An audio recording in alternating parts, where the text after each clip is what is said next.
Now, you mentioned during your comments, you're not 20, you're not 30 anymore. So a lot of people come into this podcast, this episode, when they see your name, they'll see urologist, they want to get some tips on sexual health. So we want to honor that by, maybe sharing some of your thoughts about, Yeah, any thoughts on sexual health that would be helpful for my audience today. absolutely. Okay. So sexual health is circulation. Okay. So anything that you can do to maximize circulation, and that's sort of how I got into the concept of writing the book. And the book didn't start out as 900 pages. The book started out as like 100 pages, 200 pages. And every time someone came into the office with a different problem, I would say, well, that would be a great chapter. Oh, that would be a great, someone came in with sleep apnea. He was in his late 30s, and he had erectile dysfunction. And it was because he had sleep apnea. He wasn't getting into REM sleep. He wasn't getting good erections. I said, oh, we need to write a chapter on sleep. So, the first thing you can do really to improve your sexual health is to improve your circulation. And anything that's going to compromise your circulation, whether it's smoking or drinking too much or being sedentary or eating foods that are high in cholesterol, et cetera, are going to affect your erections. And so when you're in your 20s and 30s, you get nighttime erections. But at a certain point in life, you stop getting nighttime erections. Okay, that's the first aha moment. It means your circulation isn't as good as it used to be. Okay, 10 years after that, you're going to develop erectile dysfunction.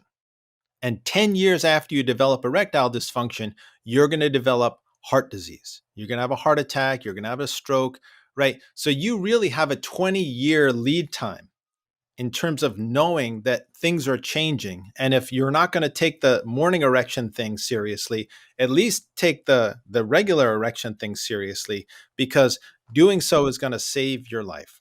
Okay, now I divide up the treatment for erectile dysfunction. I have a whole algorithm of how to do this, right? Into the signal and into the pipes.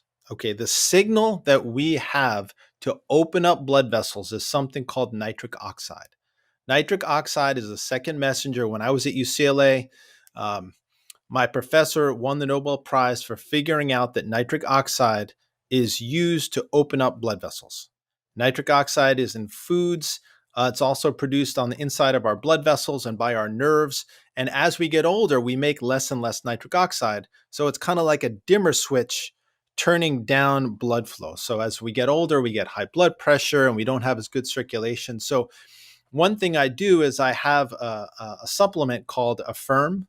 And our company is Affirm Science at firmscience.com. And it's a nitric oxide boosting supplement, right? And it's watermelon and beets and a couple other things, but primarily watermelon and beets, because watermelon creates citrulline. Citrulline turns into arginine, which is the nitric oxide donor, and beets have nitrates, which get turned into nitrites, which get turned into nitric oxide.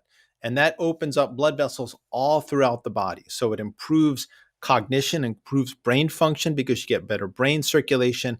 It improves athletic function. So a lot of endurance athletes and bodybuilders use nitric oxide as their pre-workout.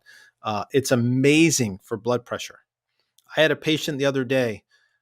He couldn't believe it. His Stanford cardiologist was flabbergasted. His blood pressure was running 145, 150 over 100.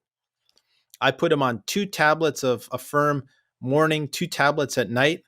He came in the other day, his blood pressure was running 118 over 75.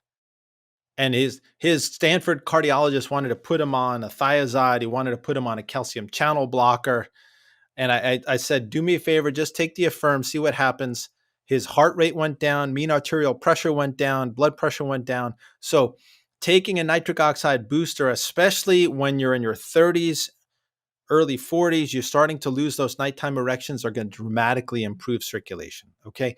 The second thing you can do to boost circulation is take a PDE5 inhibitor. So PDE5 inhibitors are like Viagra, Cialis. The beautiful thing is these things are generic now.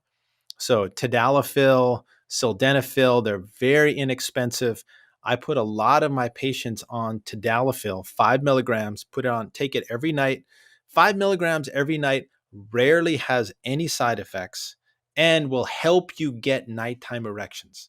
Nighttime erections are like your penis going to the gym, right? Every night when you hit REM sleep, you should be getting good blood flow going into the penis and helping you get erections.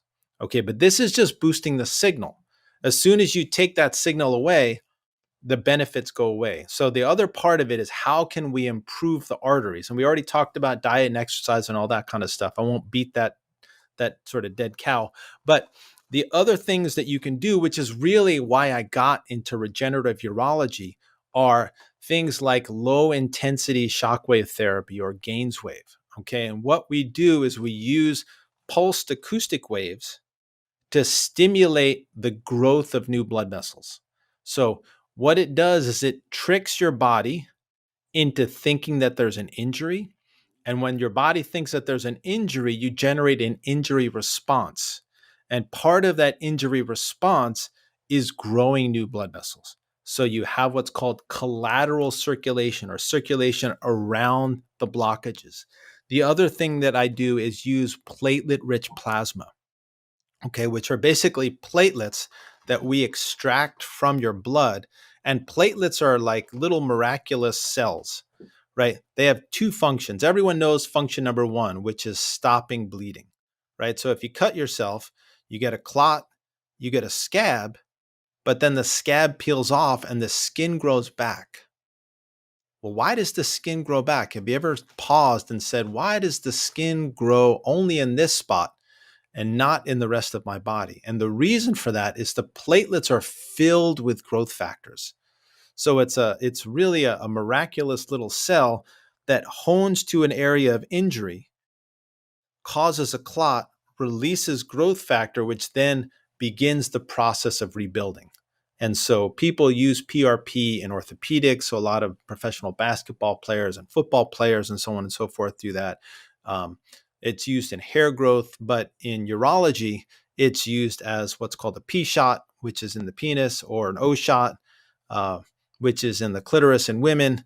And these things all in combination help to regenerate a guy's ability to get erections.